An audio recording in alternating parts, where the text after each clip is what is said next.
कहानी है अमेरिका के एक छोटे से शहर सेलम की। इसकी तारीख कुछ ज्यादा ही खौफनाक है, क्योंकि यहाँ पर 17वीं सदी में अक्सर औरतों को विष समझकर चांद से मार दिया जाता था। बेचारी बेगुनाह औरतें भी होती थी, उन्हें सबके सामने जलाकर मार दिया जाता था। इसके बाद हम दो लड़के मार्कस और जोना को देखते हैं, जो कि साइकिल्स पर बैठकर अपने घर जा रहे थे।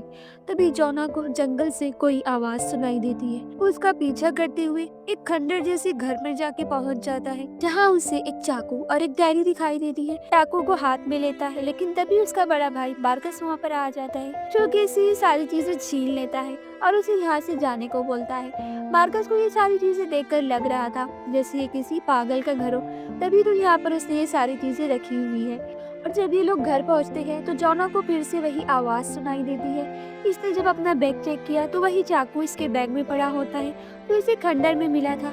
जोना काफी ज्यादा हैरान होता है कि आखिर ये चाकू मेरे बैग में कैसे आ गई, जबकि मैं तो इसे वहीं छोड़कर आया था।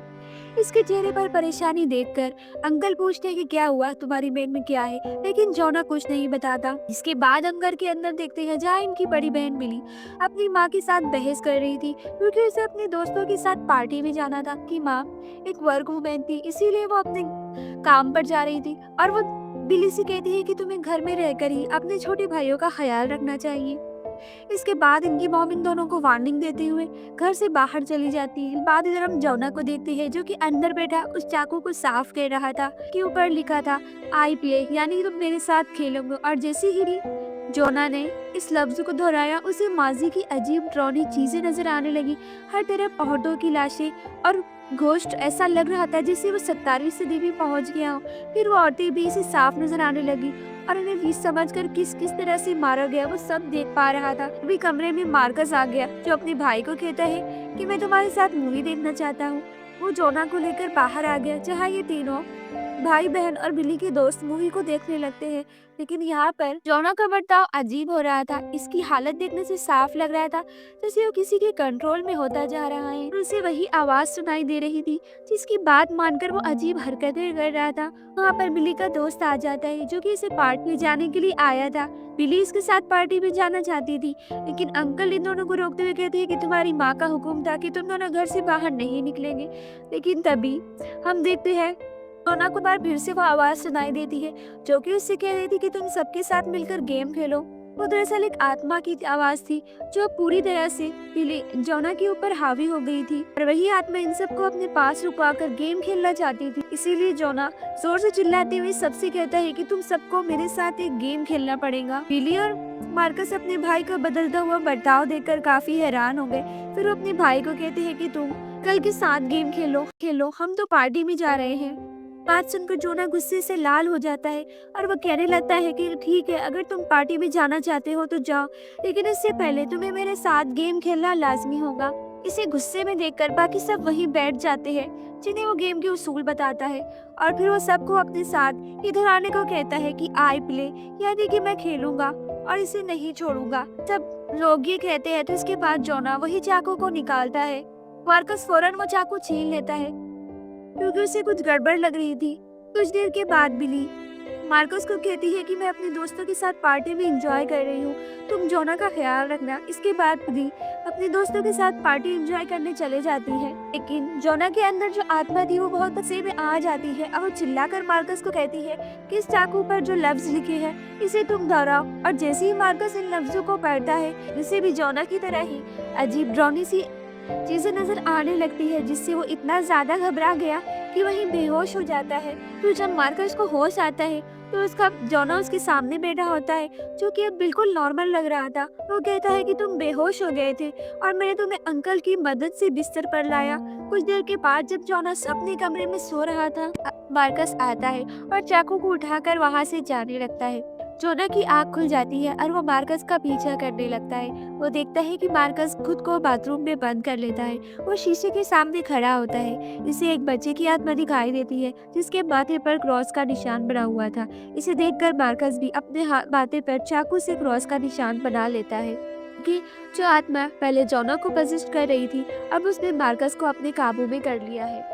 जोना को अपने भाई की फिक्र हो रही थी, इसीलिए वो दरवाजा खोलने का कहता है, और जब इसने दरवाजा खोला तो अपने भाई की ऐसी हालत देखकर पूरी तरह डर गया। वो भागकर अंकल के पास आया और इन्हें सारी बात बता देता है। और जब ये दोनों इसके पास आए तो मार्कस चाकू और रस्सी लेकर बाहर चला गया।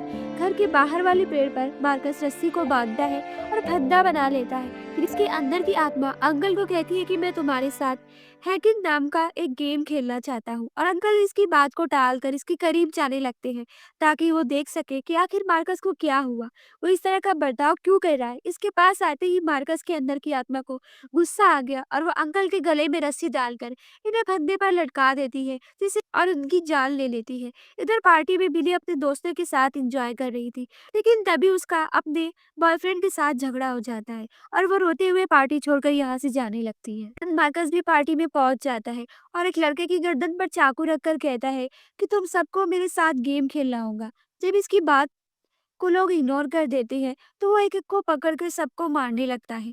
इधर जब बिली घर पहुंचती है तो जोना उसे बताता है मार्कस के अंदर एक आत्मा है जिसने अंकल को जान से मार डाला, लेकिन बिली को इसकी बातों पर यकीन नहीं होता। तभी बिली की एक दोस्त भागती हुई आती है और वो घबराई होती है। वो मार्कस के बारे में इसे बताने लगती है। ये सुनकर बिली समझ जाती है कि इसका मतलब जोना सही बोल रहा है। वो जोना को कहती है कि हमें किस तरह भी अपने भाई मार्कस को बचाना होगा। वो इसे इस खंडर के बारे में बताता है जहाँ से इसे वो चाकू और डायरी मिली थी। वो कहते हैं कि शायद डायरी में कुछ लिखा हो तो इस आत्मा को कैसे भगाया जाए।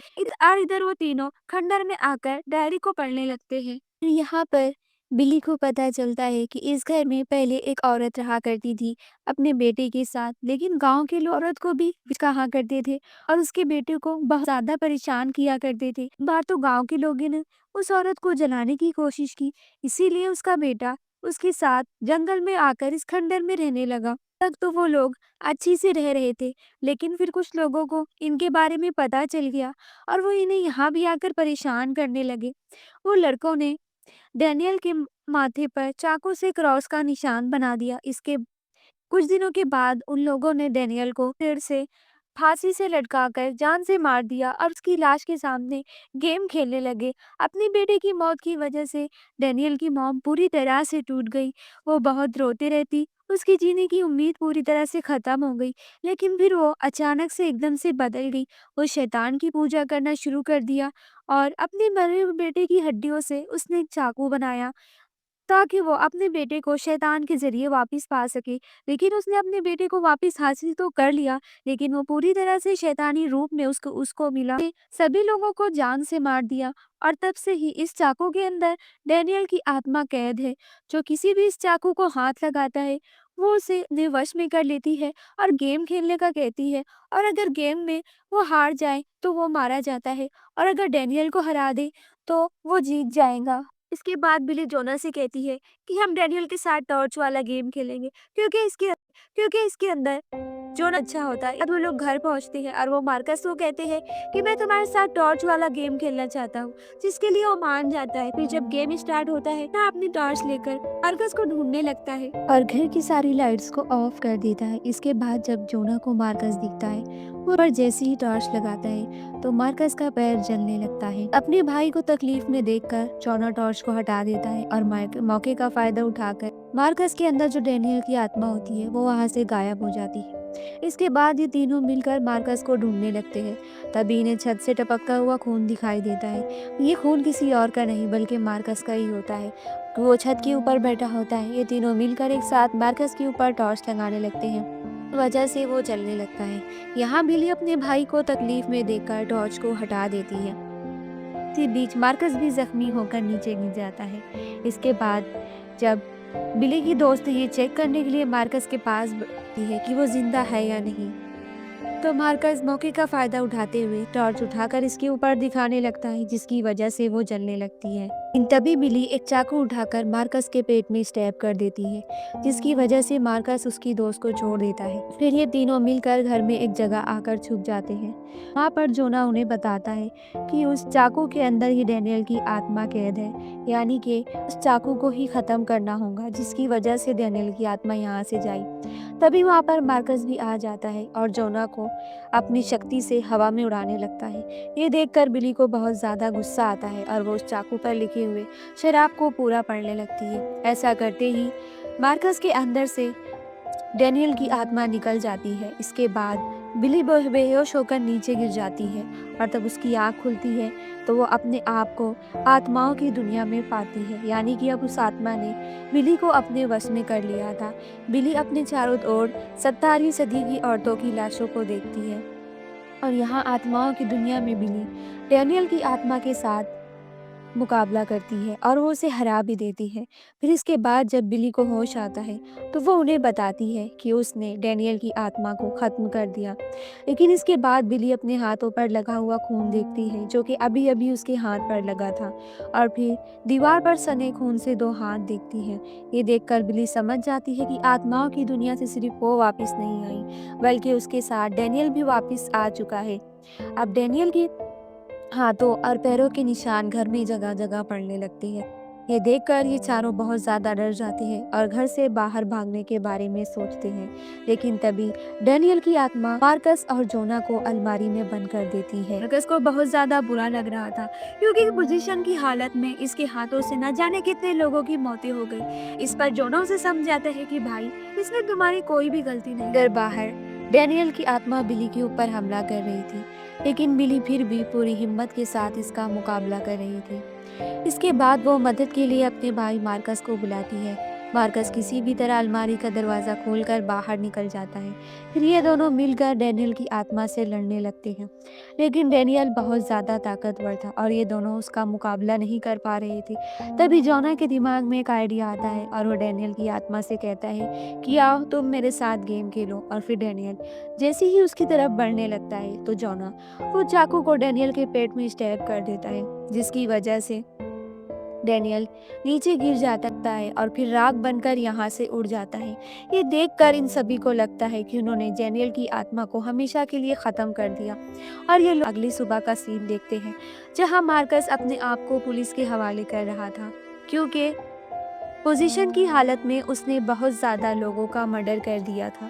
इसी वजह से अब उसे पुलिस पकड़ कर ले जा रही है। यहाँ पर इसके बाद हम जंगल में उसी खंडर को देखते हैं जहाँ पर वो डायरी और चाकू फिर से अपने आप वापस आ गया। यानी इसका मतलब ये था कि अब जो कोई भी इसके इस घर में आएगा वो फिर से इस बार इस चाकू का शिकार हो सकता है।